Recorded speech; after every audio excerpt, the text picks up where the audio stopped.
Hello, good morning, good afternoon, good evening.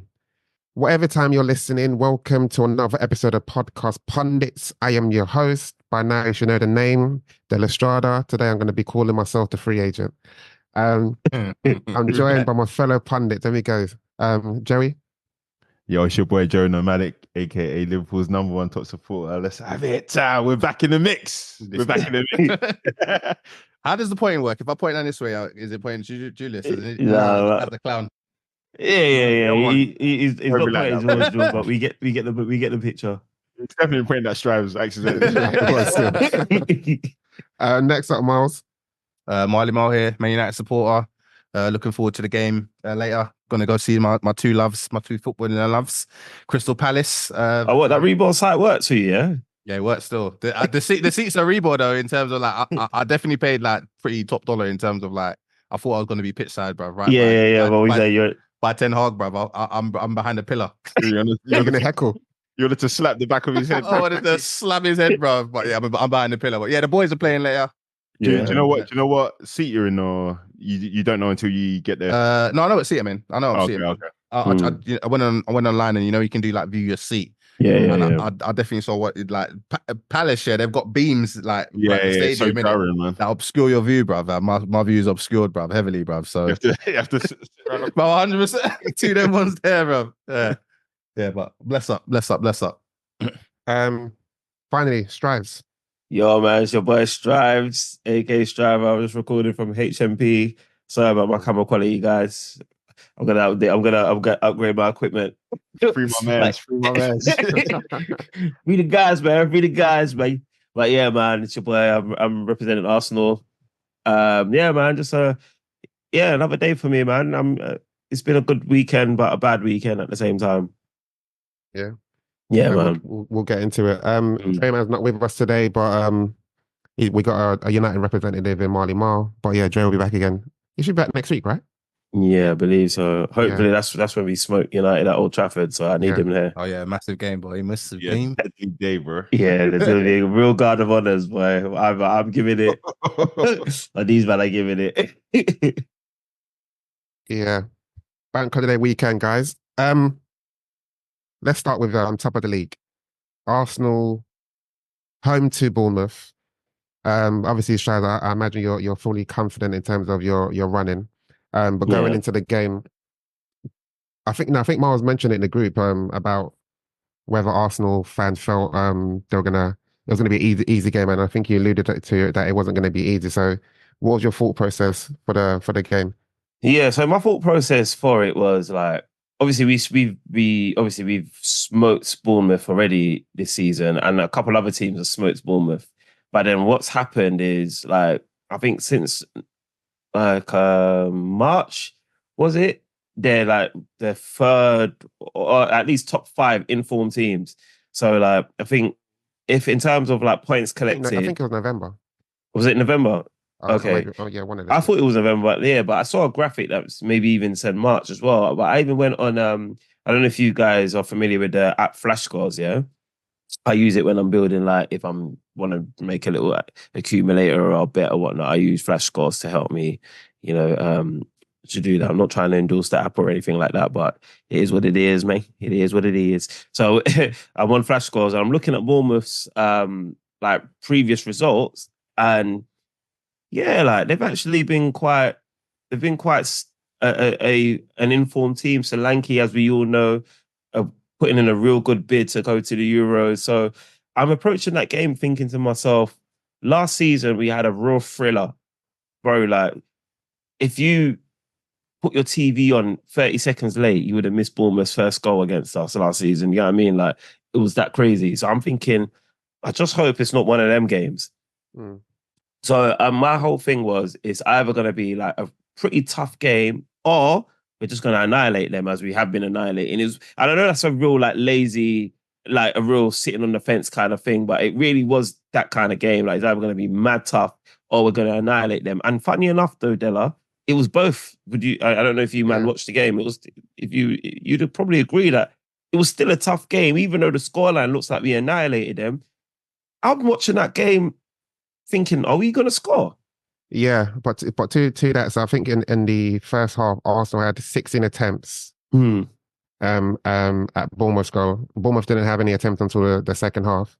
And Yeah. overall, at the end of the game, Arsenal had an XG of 3.98 to Bournemouth 0.38. So to your point, Arsenal did dominate them, but there was Yeah. still times where you felt basically Arsenal weren't killing them off. And when you Yeah. don't kill teams off when you're dominant, as a fan, I'd imagine you're probably thinking it's not going to be your day. And all it takes is one game and it changes the game state. Then Bournemouth could probably hold on, and Arsenal are now more frantic in the game because they know they have to win. So it's like, Well, this thing, sorry, guys, but the phone was ringing, man, but I'm trying to put this stupid thing on mute. I can't hear Apologies. it. But yeah, so it's game state. So instead of them thinking of taking the lead at 1-0, they're now having to chase the game and get 2 goals to be sure of it. But yeah, so then despite the amount of chances Arsenal created and missed, the first goal came via a Havertz assist in the form of a penalty. But what was your take on that penalty? Do you think it was because there was a lot of controversy around it? Do you feel like he dived, he played for it, or do you think it was a foul? No, I think like, yeah, like so. What did I don't know? Your If I talk. Stop going around the corner. yeah, man. like Stop your talk, yeah. I'm gonna try before you answer that. Joey and Miles, did you see that the penalty incident? Yes, bruv. It wasn't a penalty, bruv. It wasn't No, a penalty. wait. wasn't a penalty, Relax. Bruv, it wasn't a penalty, bruv. I'm calling Marley, it. relax. No, but why did you say it wasn't a pen? Bruv, because he probably who was it the other day had exactly the same situation where it's like you don't drag your legs like that. He didn't really drag it though. He did, bruv. If there's contact, so okay, so I'm conflicted because I feel like there's the penalty calls and just fouls in general have become real soft. You know what I mean? Yeah. Real soft. That being said, in line with what's being given, and in line with some of even the discrepancies other teams may have had in terms of penalties not given, I feel like if we never got that penalty, I might have been here moaning at you if this result was different. No, you should. So, all right, I'll make you right there. Yeah, I think it. So where the issue is, like, you have to give that penalty because you're being consistent with the nonsense that's happened throughout the season. But where I get a lot of issue is that it's still happening where we're getting those, and I think it must happen to Man United. Why I feel so aggrieved. yeah. I think maybe we're Garnacho rings a bell. But if you're going to give them, which and you shouldn't be giving them. If you're going to give them, you have to give all of them. And as soon as you stop, you're not giving all of them. That's why I have issue with. Like, it ain't a penalty, man. It's not a penalty. But there's contact though, Joey. If there's contact, but he's made contact. When people say he's made contact, so if he's through on goal, the keeper comes out, the keeper doesn't touch the ball at all. But he doesn't touch him either. He doesn't touch him either. No, he does touch him, but Havertz, it's not in Havertz's interest. Say, I'm going to jump out the way and then miss the opportunity to score a goal. 100%. So, and he was touched. It's a very soft penalty. So, did you not see the Mickey Van der Ven challenge on Gakpo yesterday? Yeah, again, slightly similar. But the reason why I think that was slightly different, Joey, is that Havertz is more in control of the ball. Yeah, Gakpo. So that look, he's made a touch. He's ran the keeper. Normally, if a player just knocks it and it goes, it's unlikely they're going to get the second chance to. Yeah. Hit the ball so I agree with you, but then the main point is that there's contact in the box. Van der Ven did make contact in the box with no intent of getting the ball. And so what are you saying? So that penalty, is that what you're saying? I don't think it's penalty because you know what we're saying about the Saka one in the Bayern Munich game. And even the Harvey Elliott against Wan-Bissaka. United, fact, because I think it was the same thing. Like basically what he's done, he's left his foot out for contact. And I think technically it's not a penalty, but like, as I think Strive said, if like when it's your team, at the end of the day, there's contact in the box and he's impeded the player. Yeah, like, remember your take when Jota dived for the against Newcastle. Remember how you approached that game at that point? So my thing is that I know it's not a penalty in terms of when you're playing, but it's fair if you play for it, right? Exactly. Yeah. That's it. So that's where I am. I'm taking it to view it again. While you guys So Strive, so you're saying to you it was a pen. So when Saka stood up to go and take that pen, did you have any um not recollection? Did you go back in time to when he had that penalty against West Ham during the No, part running, or were you fully confident that I he was trust Starboy all the Yeah. way. When I saw him step up, it was a goal for me. I knew it. Like for me, like people are just like I'm. Yeah, you know me. I'm a Starboy advocate anyway. But like the way he steps up, he doesn't look perturbed at all. Like he just looks like it's just another day, a normal day at the office. Like I knew he was gonna put it away, man. Did you hear Like, what Rice said after the game? no, go on. Saka. So I think he said since the World Cup, or obviously since Rice has been at Arsenal, Yeah. he said the amount of times Saka takes penalties, how many times he practices, the different approaches that he takes, whereas before I won't get to deal about the thing, but he's just very confident based on the amount of times it's a repetition. The amount of times he actually practices taking penalties now, he's a lot more confident in taking them away. Yeah. He's definitely made a conscious choice after the England debacle, where he missed that penalty to improve on his penalty taking, and evidently Arteta trusts him enough to make him the senior. If you actually look at his penalty stats as well, Marley Moore, he genuinely is. Other than I think West Ham, his penalty miss, the England penalty miss. I think there's one more, but I can't think of what the other one is. He doesn't miss penalties, you know. He's quite clinical. It's definitely clinical. Like when you compare him to someone like I would say Salah, who takes a lot of penalties, but it doesn't look anywhere consistent in terms of like his technique. Like Saka looks the grade, man. He's got the juice when it comes to that, and he's very confident as well. Yeah. So and Salah scores penalties, you know, bro. I know he scores. I think, but you know what it is when he did that one against Southampton. Remember last season? And obviously, when Saka scored that goal, I think that made him. I can't remember what the numbers were, but I think after Ian Wright, I think it's 20 goals. It's 20 goals all comps. Oh yeah, all competition. Is it all comps or? All competition. Yeah, all competitions. What was the stat? 20 goals, 14 assists in all competitions. But someone said he's got the top numbers in the top that was stat. That was stat wrong, news. Right? That was stat news. But what they were doing, because I was throwing that around, because I googled it and I was like, this isn't right. So exactly. So I was throwing around. They're frauds. But let me tell you what they was doing. They said Saka is the only one who scored up to like 20 goals or scored 20 goals or more, and has still got 14. Like no one's got as many assists as Saka, having scored that many goals. Okay, so it's not like it wasn't goals and assists combined. It was no one has scored up to 20 goals and okay. Yeah, you get what I mean? Because I get you, it is fraudulent, but at the same time, it is still kind of a decent stat because it's like, all right, actually, it's fraudulent. It's fraudulent. It's fraudulent because it's giving impression that he's got the most. Yeah. It's fraudulent. But like Haaland, for instance, he's got what 30, 36 maybe goals, all competitions, and 2. But he's got like maybe 6 assists. But then Cole Palmer's got like 13 assists. Foden probably got about maybe 12 or 13 assists. So it is fraudulent because we're literally separating Saka by 1. But it's just to say no one else has scored as many goals as Saka and has got as many assists as Saka. He's number 1 in Europe. That means, guys, that he's got to be an Arsenal fan. Absolutely, but it's setting him up for abuse. Because when I saw it, I started to type. You know, you start to type, you're like, no. Let's choose the battles here. Like this, it's not worth fighting because it's still good. But I was like, this is.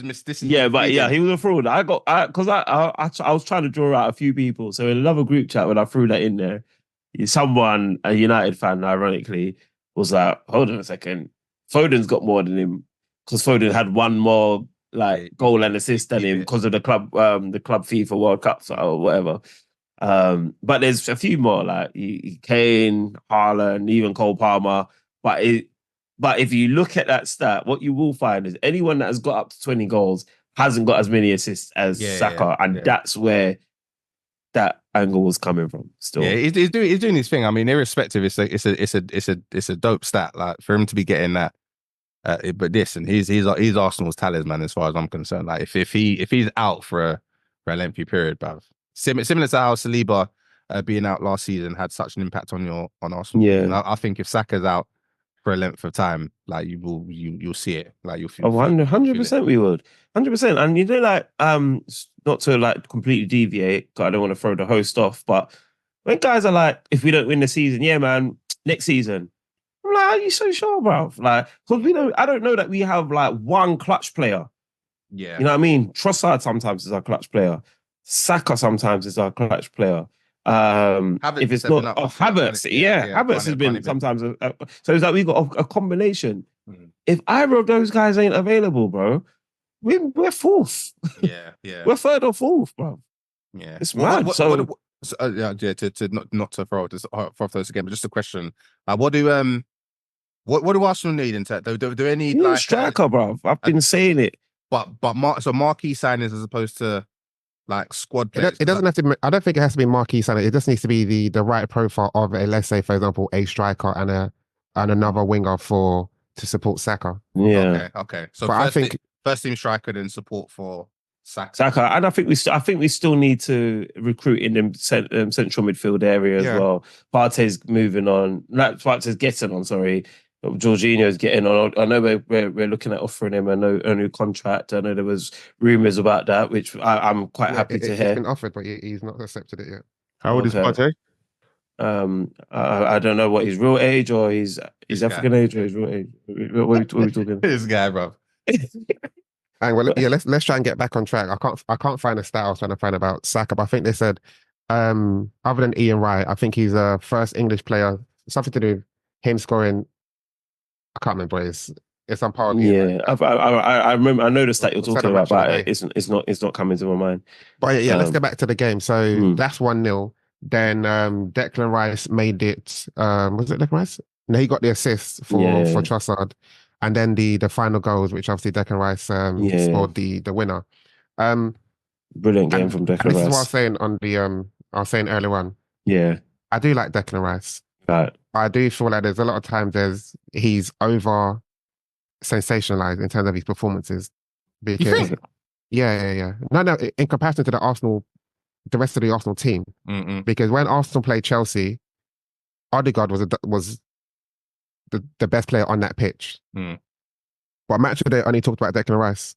I think it's because it's like, because even David Moyes has said it. I think a reporter asked David Moyes, like, talk about your recent results. Like I think you're on the back of like 4 losses, or something wild anyway.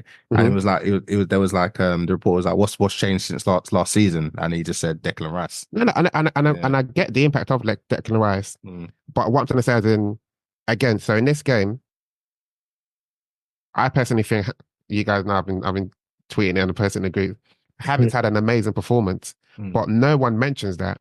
Match of the day, they done a very good analysis of Declan Rice, which in some parts I didn't see certain things that they mentioned, but it's just the mainstream media and what they do. And this is why I think fan podcasts like ourselves and other few out there, they're like the voice of the people, because they watch football from a different perspective, and it's not so much the media's lenses. Because if you saw Havertz, I'll give you some breakdown. It was his penalty or his foul that got Saka the goal. If you saw the second goal, you guys feel free to watch it back. It was him that came back from his number 9 position to intercept and then started the play, then caught up with attack and then gave the ball to Saka, then Saka passed on. Anyway, that's 2.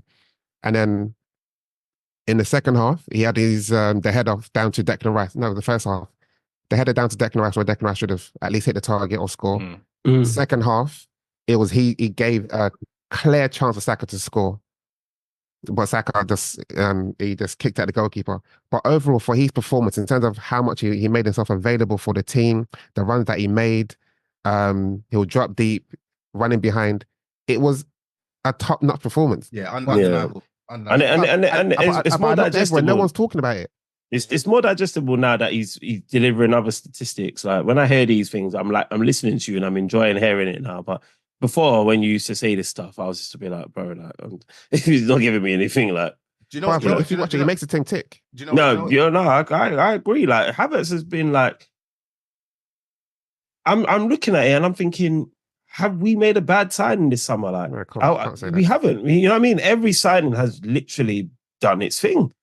Man. The thing is with Havertz, where I think like people ain't talking about him as much is because if people talk about him, like hail him up as deservedly so, as he should be being held up, I feel like a lot of people are gonna have to say that they were wrong. Like, they were. To Marty Mar's point, they won't say it. You know, yeah, no, that's what I'm saying. They won't say it. So it's like they're reluctant to now hate.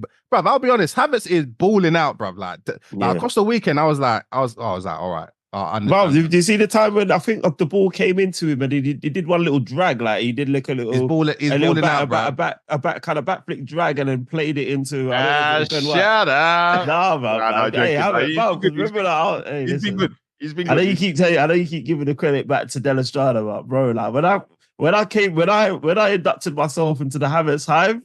I've been waxing lyrical about Havertz. I've been waxing lyrical about him. That was fraudulent. Yeah, I don't even. That day, bro. I didn't believe you, bro. I didn't. I've never come out of the hive since. Plus, I think your application for the hive is still pending. I don't even know. Man. I honestly, Killer Kai. Like I'll be.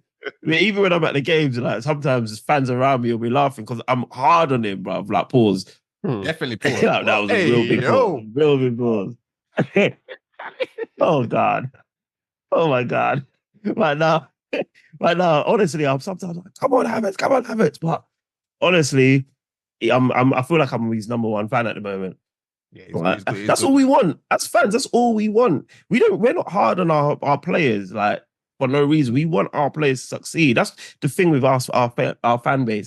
Some might call it toxic, but the moment you start delivering, we love you. Like you got songs, we're cheering it for you. But isn't every other fan? No, but I feel like it's different with being. Look at the way Havertz is talking about Arsenal. He's saying that my confidence was in the gutter, but but it's Arsenal, not the fans. He says the fans got behind him and Arteta got behind him, but the fans were definitely pivotal in that Della. When you're hearing waka waka yeah, but that wasn't that wasn't in the beginning. I know you yeah, they weren't singing that song at the beginning, bro. They were confused a little bit at the beginning, but what are we going to classify as the beginning? The season starts in August. By October, November, that song started blazing through the crowds. Right. So that's the beginning. We've been supporting him, and then obviously, Joey would always keep talking about their charity penalty. I was gonna mention that, yeah. Yeah, like ever since that charity penalty, bro, like he's pushed on. Like the confidence, it's done wonders for him. Look, he celebrated against Chelsea, for crying out loud. The guy he's in love with Arsenal, bruv. He's in love with us, and we're in love with him back, man. Well played, Della Strada, for calling out Havertz's good performance. However, I disagree that Havertz was the main performer. You have to give it to Declan. No, I didn't say no. But again, if you watch it properly, tell me, okay, Declan had a very good performance. Yeah, but that first goal came from Havertz. That second goal came from Havertz because he started that attack. Yeah, and now his game stays too. I'm not discrediting Declan Rice. I'm not discrediting anyone in that team. I'm just trying to highlight that no one is mentioning such a performance and how instrumental it was to Arsenal getting over the line. Even Gabriel's goal. What's that? He's doing the dirty work, like, and he's like the more glamorous stuff. Like, you know, when you play five-a-side, someone's just always available. Yeah. To give the ball, whether it's just doing a little touch. I won't say the same thing I've done again.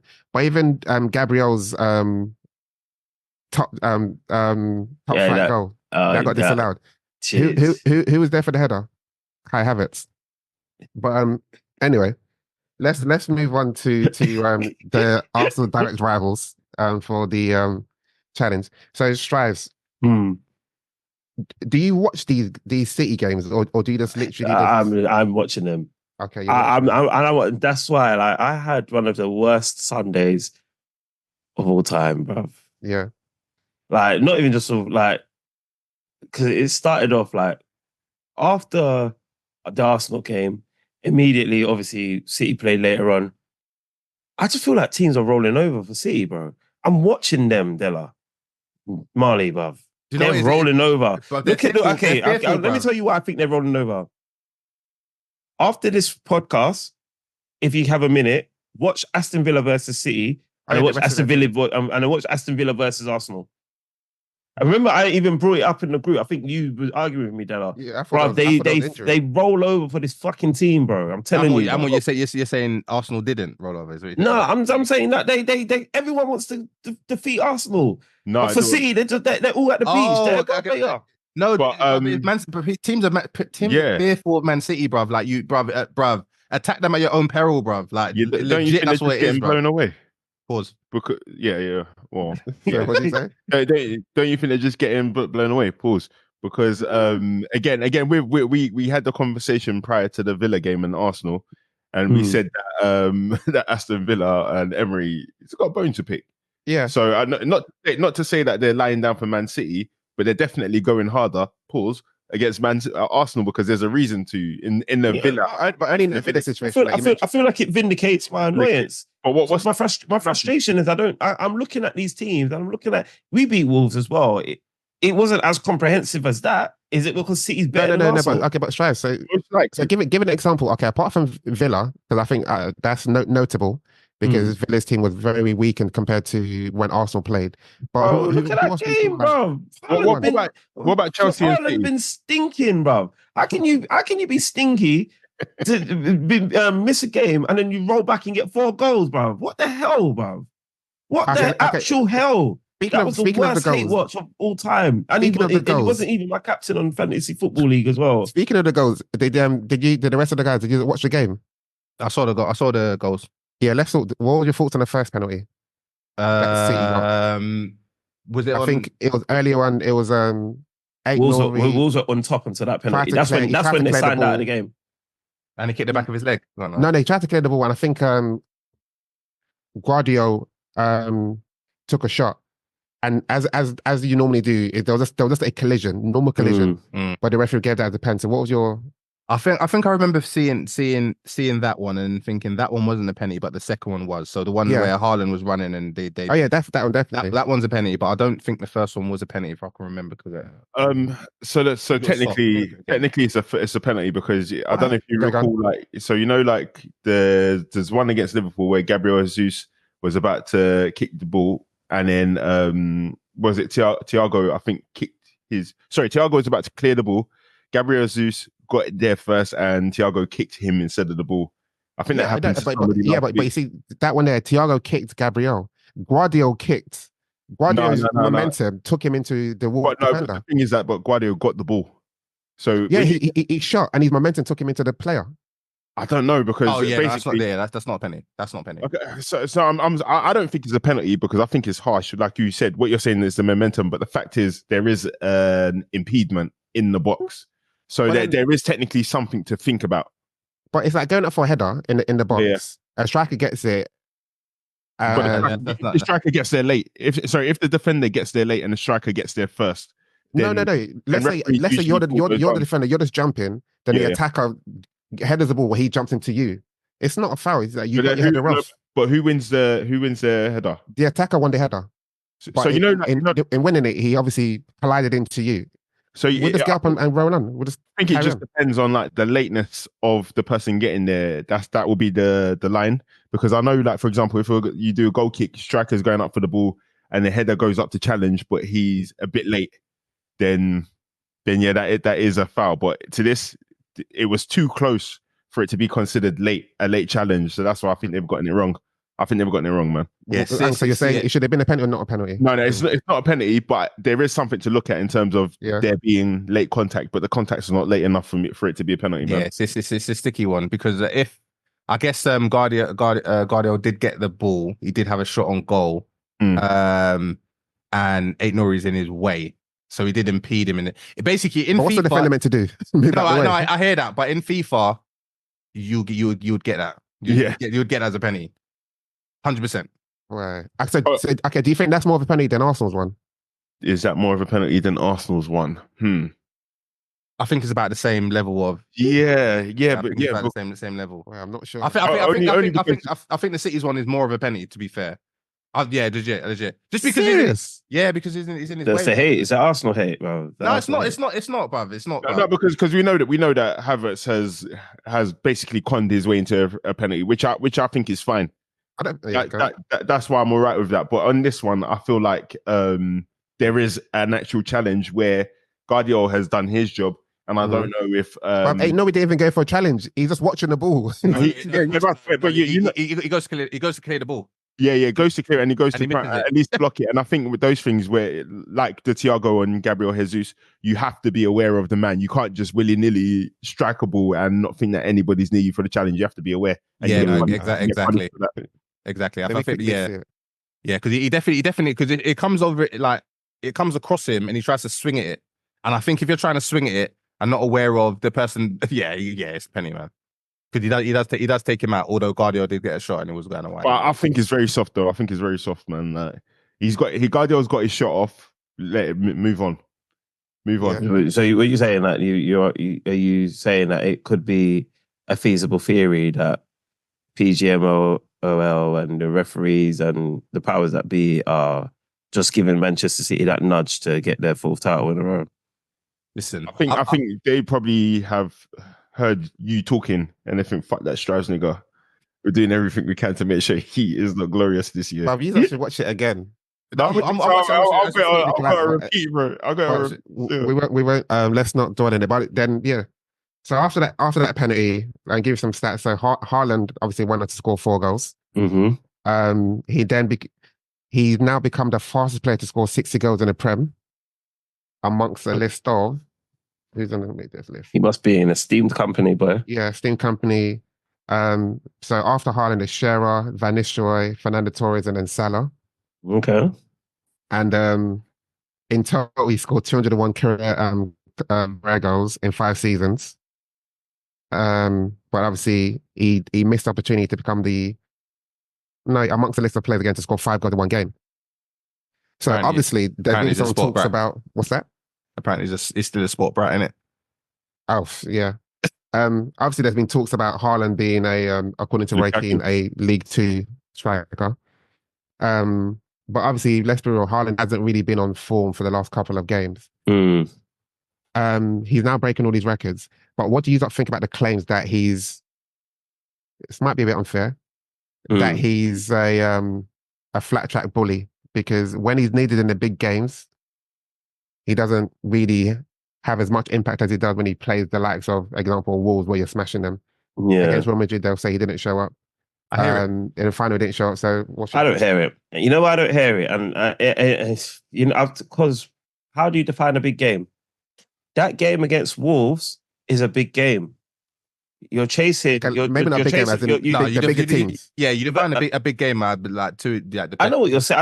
I know. Obviously, I know what the definition is, like the textbook definition of what a big game would be. But I don't really like that term because there's a lot at stake here. Like there's a lot at stake in that City versus Wolves game. There's a lot at stake. If you want your striker to turn up and bang you 4 goals, you want your striker to do that. Those are the games you need him to do. No, but then you've got because they say a bird in the hand is worth 2 in the bush. Yeah. Yeah, but they didn't need 4 goals, though, bro. Brother, they just needed to win. That bad flat track. What, bro. No, but I feel like it's not just. I'm just using this game because it's the most recent example. But you need your Haalands to. I know Roy Keane's come out and said, and he's got a point in terms of. He is quite redundant in terms of their build-up play, but he's redundant because he's not needed there. Pep has strategized and devised a plan for Man City to dominate, and all he needs Haaland to do is get on the end of the sequence. If he needed Haaland to be involved in the sequence, we might see a different Haaland. But he just needs Haaland to be at the end of the sequence. So I agree with it. No, because in Germany we saw a different Haaland. We saw Haaland able to link up play Haaland. No, we did. I might disagree with you there, Joe. Hang on, sorry. Miles, you had a point. Yeah, I was gonna say because to your point, Dan, what you're basically describing is his mentality. His mentality is undeniable. Like he's an animal. He wants to score goals. He's hungry to score goals.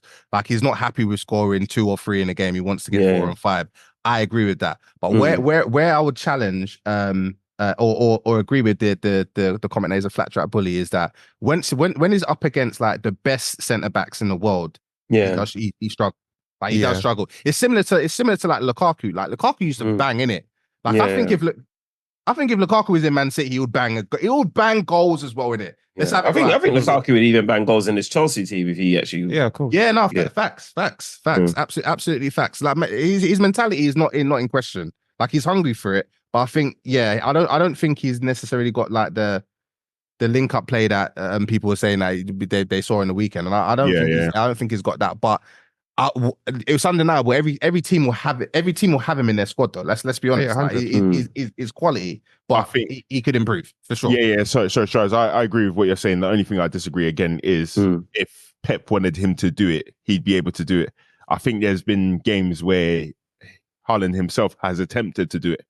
And the Arsenal game, for example. Maybe. Let me clarify that. I'm not saying that he would be able to like because maybe Pep. I'm not saying that, but I'm just saying that Pep's not required that from him. So I'm just saying. I feel like it's as much as it is a famous quotable from Roy Keane. He's a League Two striker X, Y, and Z. I think it's also worth noting that his job is purely to be on the end of that sequence and put the ball in the back of the net. And as Del Estrada just read out the metrics, Haaland is leading them. But isn't that a flat track bully though? That's what I was going to say, because there's obviously, ignoring what Roy Keane said, let's be real, Haaland had deficiencies in his game that we can all see. Yeah. And as to your point, that he's obviously there to get on the end of some of these chances created. But I think Joey mentioned it, but it's when he comes against like better defenders, sometimes he goes missing. Like against Saliba, against Arsenal, he does nothing happens. Liverpool, nothing happens. Real Madrid last season against Rudiger, I think obviously Man City won, but again, Haaland was quiet. This season, Haaland was quiet. So, and if you look at his numbers, obviously there's games where he scored 4 goals. There's games where he scored the 3 goals, but not to take anything away from him, but it is a valid observation for people to make that say, to your point, when he's needed, of course he turns up, but then when we need him in the bigger games, but then, you know what it is? I might be coming from an angle of bias because obviously I've played up front, but it's very easy to not Haaland stats, but I mean, it depends what arena we're talking about. No, but it doesn't depend. If we're talking about holiday football, when the stakes were higher, I turned up. And so what are you trying to say? What are you trying to say? I turned up. I feel like I was Haaland in holiday football. But so what are you trying to say? No. Okay, let's not go off. Let's not go off tangent. You don't want to do that, bro. Let's not go off tangent. We nearly went wild. That's smart. Yeah.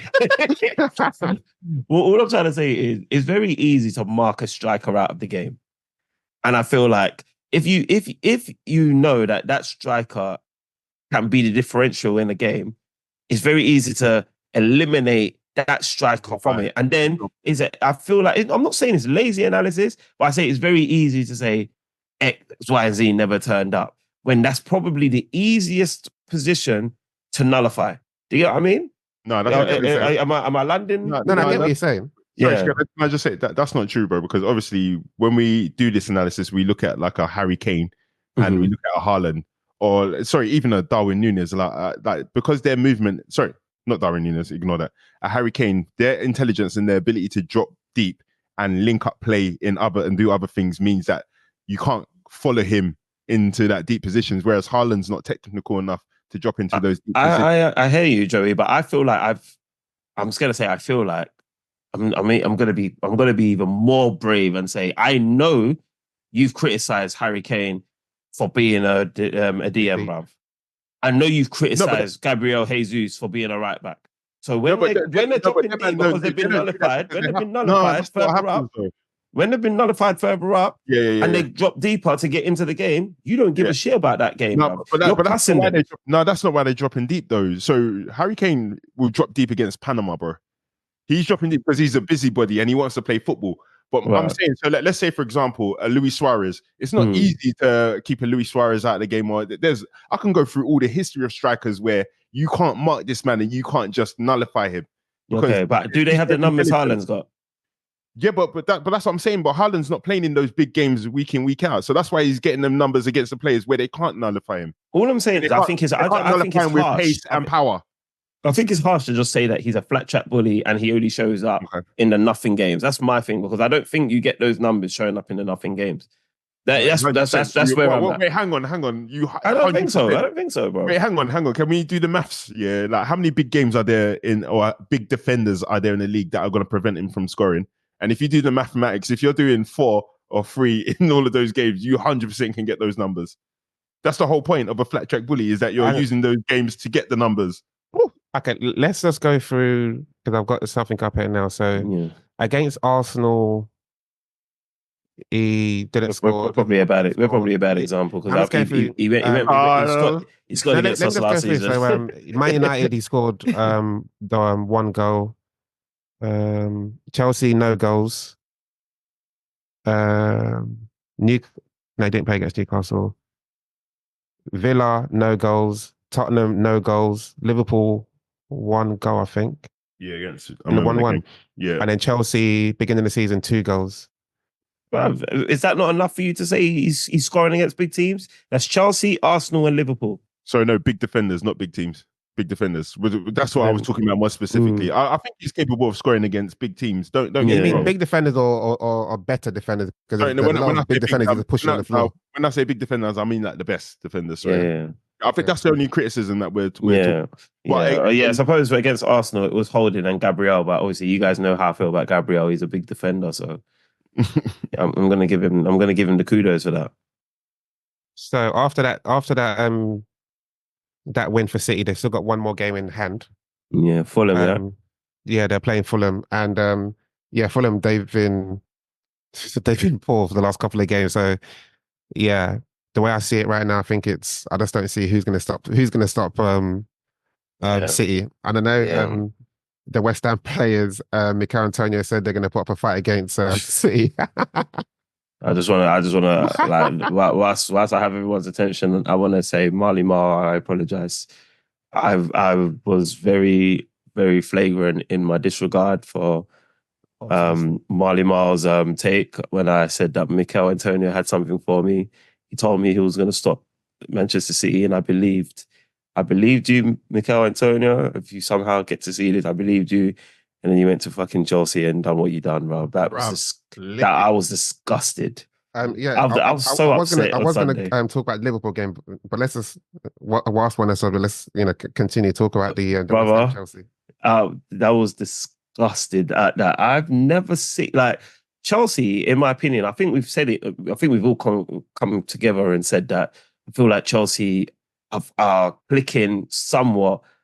And they're not too far away from being a great team, and they're showing that to us constantly. Like their victory over Spurs, I felt like was quite decent. Obviously, Arsenal spanked them, but Arsenal's a different kettle of fish.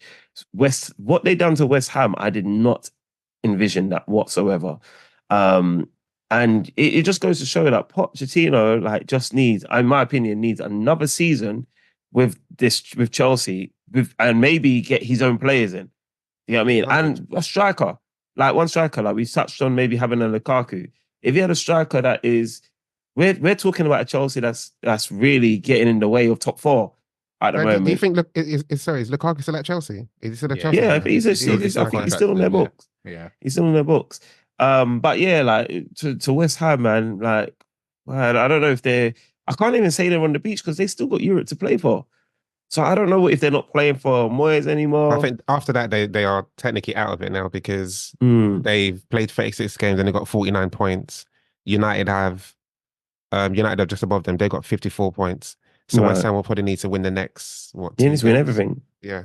And that means beating City. I don't think that's going to happen. Yeah, that's what I was banking on. But after that game, yeah, man, it's over. Like, it's fully over. I need all the London teams to beat City, but I can't see it. In fact, Fulham is actually our best hope. And as you just said, Fulham's form's not been the greatest going into that game. Jonathan mentioned it in the group. I think he said, the way the running is right now is City are just playing all the London clubs. We've got nothing to play for. Fulham. But anything you could say West Ham and Spurs after their recent performances, they've got pride to play for. Yeah, to play for, true. But on the subject of Chelsea, you mentioned it, Dan. So the last like 5 games, they've beaten West Ham 5-0, Spurs 2-0. They've drawn with Villa, but they could have won that game. Obviously, let's ignore Arsenal. Arsenal was a blip. And then they beat Everton 6-0. So they are picking up form, and the likes of Cole Palmer, Madueke, and even Jackson, they've got a very good relationship going on. And I feel like, as you said, if they give him more time and they all gel, very good. They are liking, no offense to them at the moment, this is just based on what stage they are at. Right. Madueke and Palmer, they've got like the Odegaard and Saka relationship going on. They're just very good relationship between the two, and it will only get better. Yeah, no, I make you right there, man. I think Chelsea have got a lot of Chelsea fans have got a bit to look forward to. So it's hard to hear that, obviously, seeing how the team's performing. I've been there, but I feel like it wasn't that long ago where we were seeing like glimpses of a team that could be a great team in a similar position to Chelsea, and look at where Arsenal's at now. So like for me, I'm looking at Chelsea as they could be actually a credible threat even next season. That's how I'm looking at 100%. them. Yeah. Joey, do you have any take on where you think Chelsea will be next season?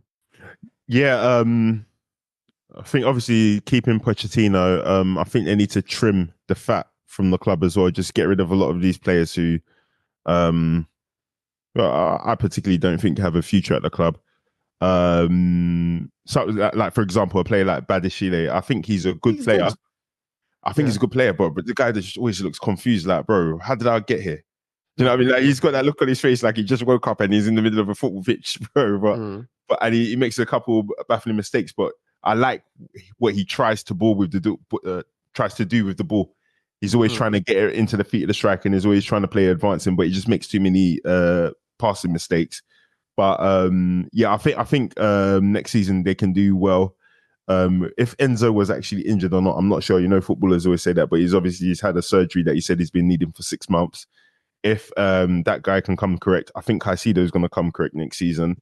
And some players like Lavia, I don't know if they've got a future at the club, but if they come in and deliver what we thought was going to happen, I think Chelsea can definitely get top 4, or at least have a better challenge than Tottenham did for top 4, in my opinion. But when you say a better challenge than Tottenham did, and we're going to get into Andrew when we talk about the Liverpool Tottenham that segment.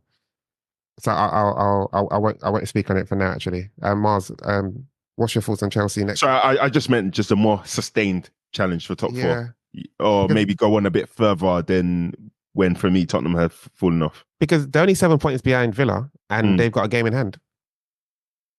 So it's still capable. Obviously, it's not out of their hands. Fair enough. Yeah, no, I would agree. I would agree with what's been said on Chelsea. I mean, with Chelsea, I think they had. I think the issue with Chelsea this season, at the beginning of the season, is because they had such a bloated squad. It became difficult for Poch to identify who are the players that should be starting, because I mean, you can't play every single player every single game, innit?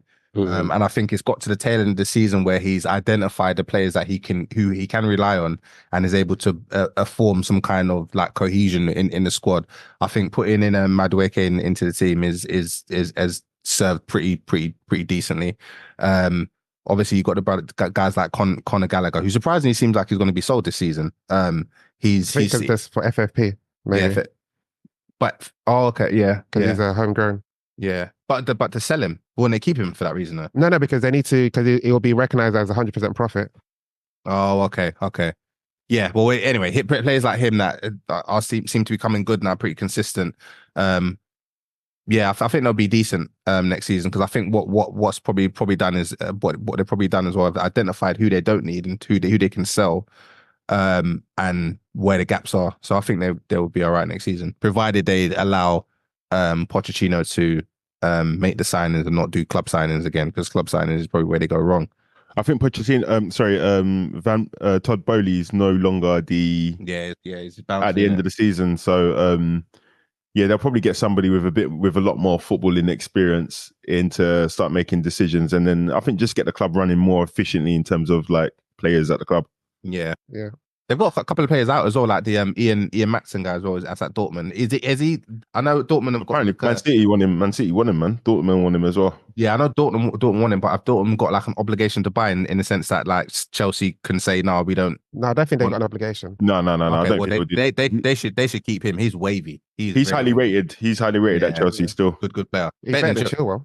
Way better than Chilwell, bro. Like it's confused. That confusion. Like you can. I mean, yeah. I don't know. I mean, Chilwell's vice captain though, isn't it? So yeah, loyalty there. But you got your captain who's played 2 games this season, bro. Like, I mean, their real captains only played less still. So yeah. Right. Yeah. Let's get back into it. Let's move on to Liverpool Spurs. Liverpool ran out 4-2 winners. Is that your penultimate game at Anfield for Klopp, Joey? Yes, I believe so. So one more to come. Who's that? Who's that? That 2 against? Is it Wolves? I think it's Wolves. Yeah. Yeah, I think it was Wolves actually. Yeah, I just looked at it just a minute ago. So prior to that game, so at this stage of the season, do you, as a fan, Joey, what do you think you guys are playing for? Do you feel like you're still hopeful of the title, or is it just literally trying to make sure Klopp goes out in the best way possible at this stage? No, I think for me the title was lost at was Crystal Palace, only because I'm aware of like what it takes to beat Man City. So yeah, I thought that was done. Then I thought maybe we're playing to finish above Arsenal, Strava FC. And then obviously we drew that game with West Ham, and I knew that was out the window. So again, yeah, like you said, we're just trying to give a good send off to the manager, and we're just playing with less pressure now, man, and you can see it, man. So it's a bit annoying to see, man, but it's like, fuck it, fair enough. I mean, you're technically still in the title race, if you ask me. Mathematically. Yeah, of course. I guess so. And so there's two more games left, right? Yeah. So you're on 78 points. Yeah. If you win both 3 games and Arsenal draw, it's mathematically, as you said, yeah. Arsenal have to lose all their games, basically. Yeah, literally. And so do Man City. So yeah. So obviously at this stage, Klopp's made some changes to the team. Were you happy with the change? Obviously, I think who is it? Konsa's coming for Konate. Elliot is now given a chance to start, because I think there's been a lot of playing for him to be starting more regularly. And I think, was it Gakpo that played through the middle? Yeah, Gakpo played through. Elliot actually started the game against West Ham, to be fair, and he played well in my opinion. But Kwanzaa came on. The Kwanzaa started that game as well, I believe, and so he's kept it majority the same. Obviously Robertson started that game, but yeah, we don't really get to see Elliot and Salah start. And I've wanted Elliot to play centre mid for a while with Salah on the pitch for some time. Mm-hmm. Every time I've seen Elliot come on, he's always had to kind of cover for Salah or be a replacement for Salah. Or when Salah was injured, that's when he was getting game time. So my thing about Liverpool is... Who did Elliot play ahead of? Was it Szoboszlai? Yes. Oh. Yeah, because it was Endo, McAllister and Elliot. Okay. So it was just ahead of Curtis Jones as well, because those are the 2 guys who have been getting preferential starting positions over Elliot this season. It was good to see Elliot attacking constantly and Salah also attacking. The one thing that I've said about Liverpool is the only way we play is by having constant threat from multiple points on the pitch at the same time. That's how we kind of wear down the opposition defenders. And in that game, I didn't really see much of Luis Diaz in that game compared to how much I see normally, but I saw a lot of Elliot, I saw a lot of Salah, and I saw a lot of Gakpo kind of penetrating. And so I think that I was happy to see that at least. Yeah.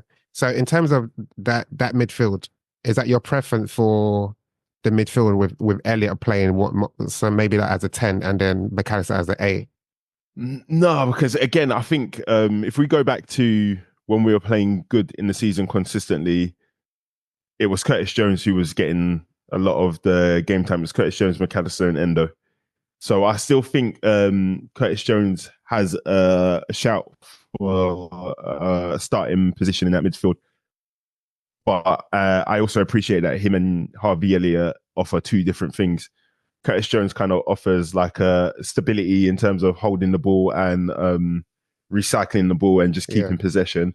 And Harvey Elliott is more of a counter-pressing player, somebody who you get on because they're quite dynamic in how they dribble, quite explosive dribbling.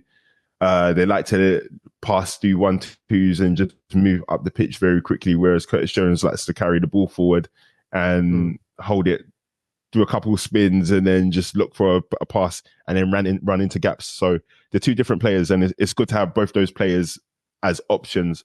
But my preference is when we're trying to hold the ball more and when we're trying to have more control, drive with Curtis Jones and let McAllister focus on picking out those key passes.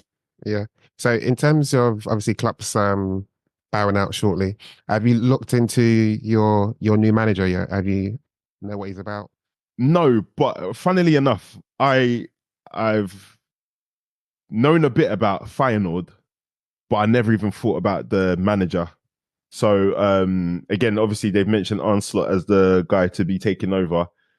I still haven't really kind of connected it to Feyenoord, but even when I play, I was talking to Marley the other day and saying I was playing FIFA with Feyenoord, and because they got Urian Timber's brother plays DM midfield for him, and they got Calvin Stengs and they got this Jimenez striker. These guys they're decent, but I never really thought too much of it because it's in the Eredivisie, and I don't really rate the Eredivisie if I want to be completely honest, unless it translates in like the Champions League, for example.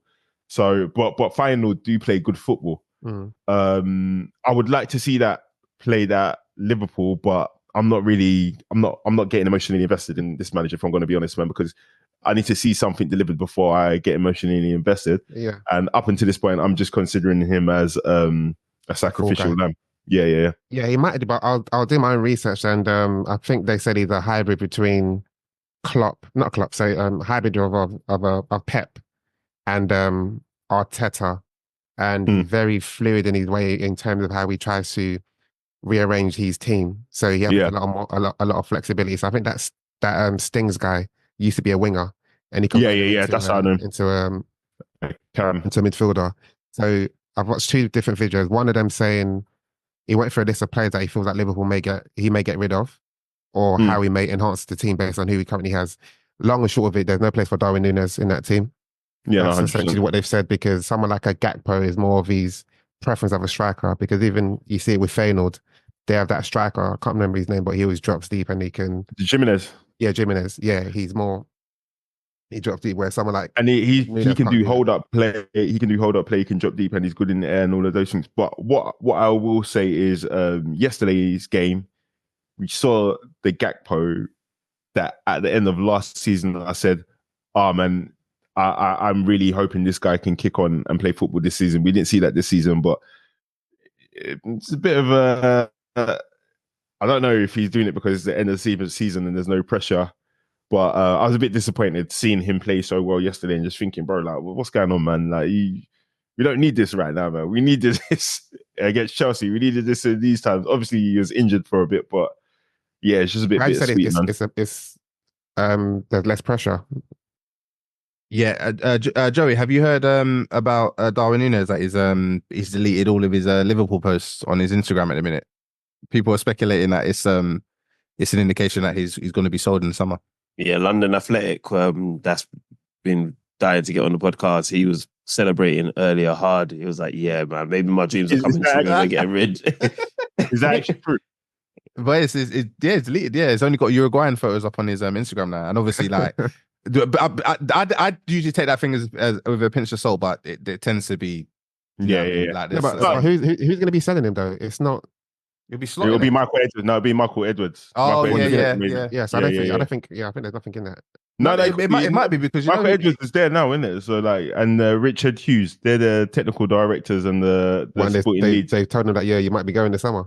I don't know if that's true, but it's possible. And these guys are good at what they do, bro. So I wouldn't be surprised if it is true. And also, Michael Edwards and Klopp, they didn't get along in it. That's why Michael Edwards left initially, like the first time round. And obviously, because Klopp's going now, Michael Edwards has come back. I never heard that. No, that's I think he wanted more control. Yeah, that's what Michael Edwards wanted a bit more control over the signings, but Klopp obviously he had more power. Yeah, so I guess it could be a case of Michael Edwards might be just cleaning house, brother, of every remnants that Klopp is left in the team, or particularly with guys with like Darwin Núñez, who I would say has been kept around because Klopp is adamant that he can get a tune out of him, and this will be him going into his third season, right?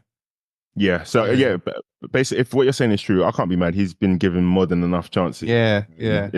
He fired you back into the Champions League, man. You need to have some more respect for your Darwin Núñez, even though he's. What do you mean? Bish rare. What?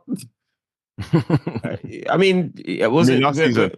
When we looking at stats saying that Darwin Núñez was the first to 10 goals or 10 goals and assists or something, I swear, like we were feeling lyrical about Darwin Núñez. Yeah, that man was fighting for him to be in the team of the season. We're trolling because of London Athletic took it so personally. Well done, Maggie. Look, man, he's had enough chances, man, and like obviously, I think like how Gabriel has might be transfer listed. It's time to move on. No, I'll tell you, that's nonsense. We want Jinky Majinky at the club. No, he's going to be there, but I don't think he'll be the main man. No, we want someone else.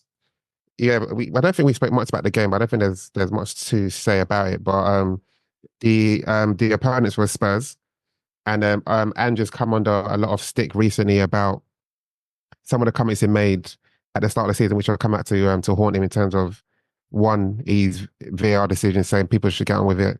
But I think the biggest one, and correct me if I'm wrong, Miles, it's what you were saying about him not having the right players to play his style of football. I can't remember the actual quote, but I think it's something along those lines. What's people's thoughts on what he's done so far this season? Do you feel like he's underachieved, he's done just enough, or what? Yeah, I mean, I said it yesterday. I think he's actually overachieved considering Kane was obviously sold at the beginning of the season. So for him to be in the conversation of potentially getting, we never expected it. So to be honest, I think I expected a top 5 finish from Spurs, like top five, maybe top 6. I had them lower than that. I had them lower than that. Yeah. Well, I think I did. I'm pretty sure I did. Just because, Kane's obviously leaving a big hole, and at the beginning of the season, obviously because Angie's obviously coming from a league that is lower than the Prem effectively. Like I didn't think he would come and do much, but obviously he started on fire. But I feel like he's just been found out a little bit. I feel like he's very naive in his approach. I don't think he applies enough flex in terms of his tactics. And I think with the ingredients that he's got in them, and by ingredients I mean the players, I feel like he should be applying a bit more flex into the tail end of the season. And then obviously when it comes to the new season or the window when it being open, he's got an opportunity to then bring the players where he can be a bit more I don't know. And when I listen to him in his interviews as well, I don't know. I feel like he's got a bit of an inflated ego, and I feel like it's very, very spiky. And I don't think he's earned that yet, because sounds a bit entitled, isn't it? Yeah, man, yeah. And he rubbed me up the wrong way. Pause. I caught that one quick, by the way, as well, guys. When he was, I think he mentioned he's talking about Man United, and I feel like obviously Man United is trendy to disrespect them in front of the media, innit? And I feel like he jumped on that trend pretty quickly when I think a reporter said, "Are you concerned about Man United like catching up to you in the table?" And it's like, well, I think the points difference between us and Man City is the same. Like, should they be worried about? Oh, I remember that. That was a no. That wasn't about Man United. It was disrespectful, bruv. It was disrespectful. No. It wasn't. You still can't catch them. Even in fifth, you can't catch them. No. He was talking to the thingy, because basically, why aren't you asking that question about us to Man City? Why are you asking that about Man United to us, bro? Like, it's a dumb question to ask. I got his angle as well, but I also can understand why like Marley Marl would take offense to that. It's rude, bruv. It's rude, bruv, isn't it? Because United would be rubbish. That's right. If United were good, you wouldn't be saying that. Listen, I'll check the table. We can catch them, bruv. Like, we can actually catch them. It's going to be tight. I mean, it's going to be tight. But Spurs in answer to your questions, Della, I think they have overachieved, though. I actually don't think I had them in the top 8. Wow, that low. Yeah. I don't think I had when I was doing my predictions. If we go in the footy banter group, I'm pretty certain I didn't have them in there. He's overachieved, man. I would have had I think I would have probably had Arsenal top, City second.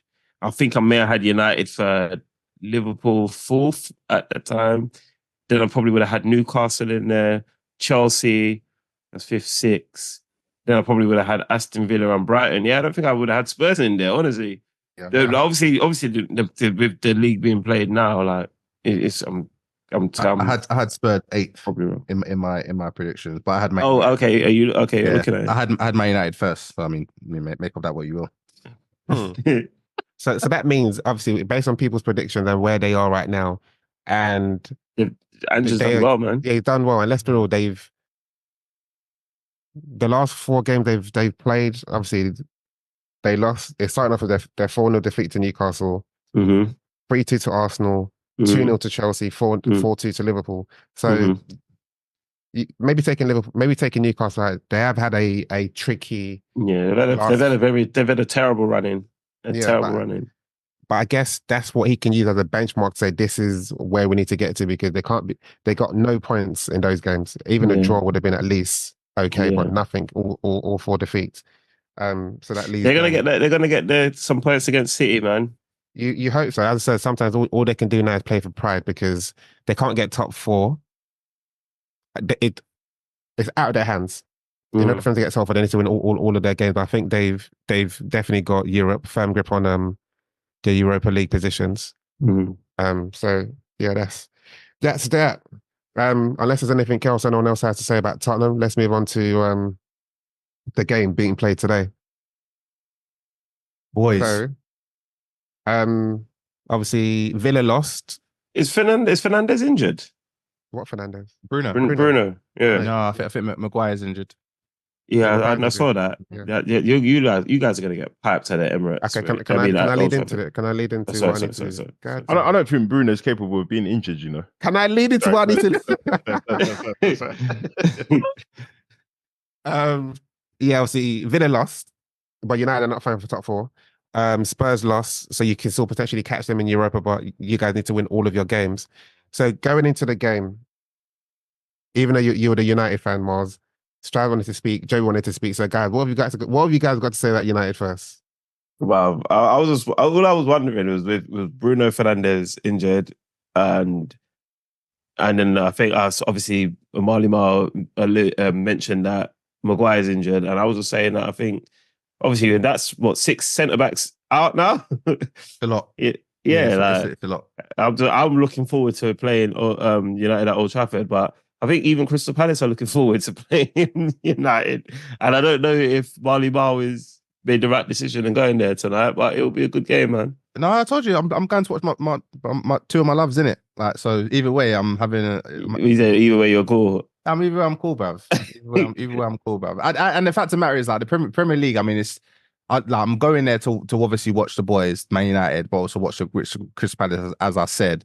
But the league, and I'm not expecting anything from the league anymore. We're just trying to tick over to the end, bruv. It's the FA Cup final. That's our last game. That's our last game of the season. So because Liverpool's won the Carabao, I think, doesn't that mean that the conference, the positions for the conference now is top 6 rather than top 7? Conference is the one. Yeah, and I don't know. But what's FA Cup? Yeah. If you win, but then I think, FA Cup, if like the winners, let's say City win the FA Cup and they've already qualified for Europe, then I think the top 7 go into Europe. So basically, what I'm trying to say is you've got Europe to play for. Yeah, but not the conference. If it's the Conference League, I'd rather not be in it. I'll be honest. But if you win the FA Cup, then you can be in a Europa anyway. That's what I'm saying. That's the game we care about. Like, there's these Premier League games. I mean, whatever. Oh, but so I say that I don't want to lose to Arsenal. Why not? Because I don't. You know why? You're a hater, bro. I want to lose to you guys. You don't care. You don't care about the Premier League, but you don't want to lose to Arsenal. I want to lose it, yeah, brother, because it's bragging rights, isn't it? You know what I mean? Yeah, I don't want to be the reason why you guys can potentially win the league, bro. It's gonna happen. It's gonna happen. Guard of honor. Yeah, like all that. Like, keep us out of it, bro. Like, I'd rather avoid Sorry, that. quick question. If United are runners up, do they not get Europa League because Man City are in the Champions League? No. No. I don't know, actually. You don't get nothing for losing. No, didn't Millwall go Europa League? Yeah, they did. Yeah, for being runners up. Yeah, maybe you do. Millwall? Yeah, back in the days. When they played Man United in the final. I don't believe so, though. No, they were definitely in Europe, and they didn't win the FA Cup. They lost. Yeah, I mean, it's going to be today's going to be a tricky game. If we're going to be honest, based on form, Palace will actually win because we already know Man United is going to concede a lot of chances as we do against everyone.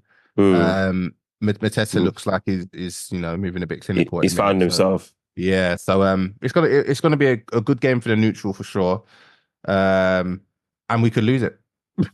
We beat Man United. Man United could genuinely lose today. So yeah, that's happening. That's happening later, but it's gonna be a good game. Good game nonetheless. I guess there's not really much to say about that, then, is there? So that's all I got. That's all I got. So even Rashford's a doubt as well. Yeah, I'm trying to find who's injured at the minute. Yes, on my dream team, I think I've got Fernandez in my team, so I'm hoping he's recovered from whatever knock he's had. There's a chance he may be injured for today's game, but I haven't looked at the team news recently. So McTominay's out, Willie Cambuala is out, Rashford's out, Johnny Evans, Varane, Lissandro, Victor Lindelof, Luke Shaw, Martial, Tyron Malacia. So who knows? But Casemiro will obviously start in centre back. Maguire's not even on this, is it? So Maguire's out as well. I have no idea what's going to happen today, bro. I'll be honest. Right. Probably gonna have to play water or wine? You drinking water or wine? Wine. Minor, and it's 6 p.m. So it's bank holiday, so there's no rules. Drinking water out of a wine glass is diabolical behavior. Okay, yeah, let's finish. I was going to talk about the relegation table, but we can do that next week. Yeah, let's wrap it up there. As usual, back page this time. So who wants to go first? I'll start with Joey first last time. Let me start with you, Strives. I'm giving my back pages to Declan Rice. I think he deserves it, man. I felt like that performance was a pivotal performance in what could be one of the crowning moments of our title race. And yes, I think Declan Rice deserves that, man. Great assist, great goal. He's had a great performance all season. I just think Declan Rice needs to be exalted. I don't want to do the English media thing, but I think he actually deserves it outside of being an English national. Cool. Miles? I'm going to go for, probably you can expect this, Kieran McKenna. Yeah, Hold tight. Got Ipswich to the Premier League, back-to-back promotions. I think when he took them over, it was in fighting relegation or something like that, right? Mm-hmm. Yeah. So yeah, bloop to himself, you know what I mean? Proof that it's United are dead. Yeah, United are dead, and it's probably the players that issue. Because when he was at Man United, there was quite a few reports about the players making statements about his coaching standards, saying that he talks to them like a teacher. But evidently, I understand why he talks to them like a teacher, because they're fucking idiots. They're idiots. Yeah. Like, this is what he's saying. Fat. You know what I mean? So yeah, hold tight yourself, Kieran McKenna. I'm looking forward to seeing you in the Prem next season. Do you know well he used done. to play for Spurs? Oh, I didn't know that, actually. Yeah, I think I'm match of the day. Someone was saying, I think Jermaine Jenner said he was in a Spurs team. Then he got he got injury and he went into coaching. Oh, interesting. Yeah, because he's young, isn't it? So that makes sense. Next up, Jerry. I don't know if I can do this, but mine is basically for like grassroots football. Obviously, you got Bromley coming into the National League setup.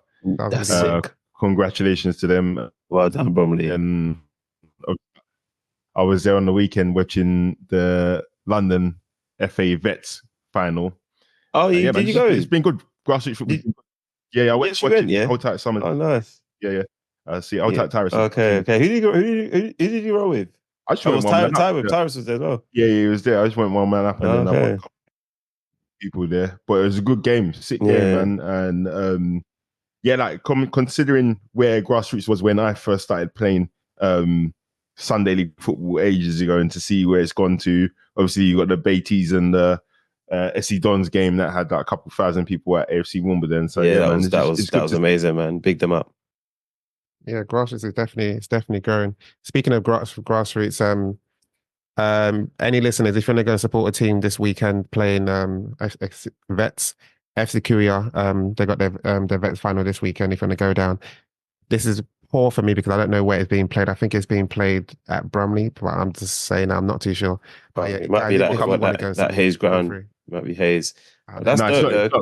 It's not Bromley because I think Summers was the last team to play on their home. I don't know. Because they got ripped up in Grass.